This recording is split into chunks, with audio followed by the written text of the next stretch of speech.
Kakain tayo ngayon, mga kalapatids. Kakain tayo ng mga ibon ngayon.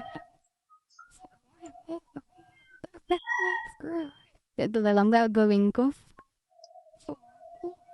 Bubukod ko na lang. Sir, haulo pang puti.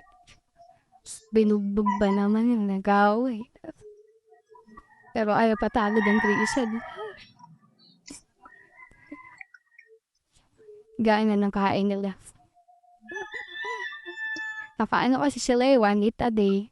Pero, 1:1 na kutsara. Dami na yan. Magagawa natin yung kontroladong gutom.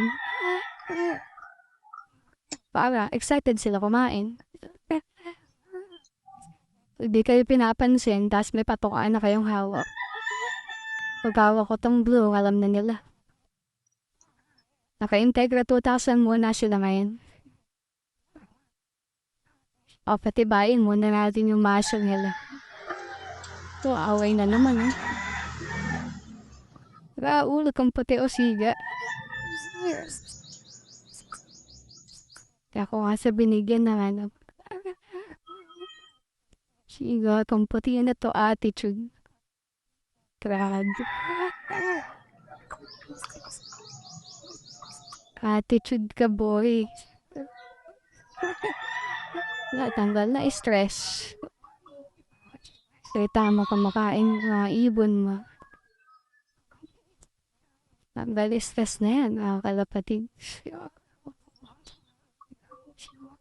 Ganun na lang gagawin ko. Bukod na kainan na lang tong dalawa sa likod. Kaway. Kailangan ko na bilan to ng ano, pares. Min puti. Dabara ko yung mga inaki.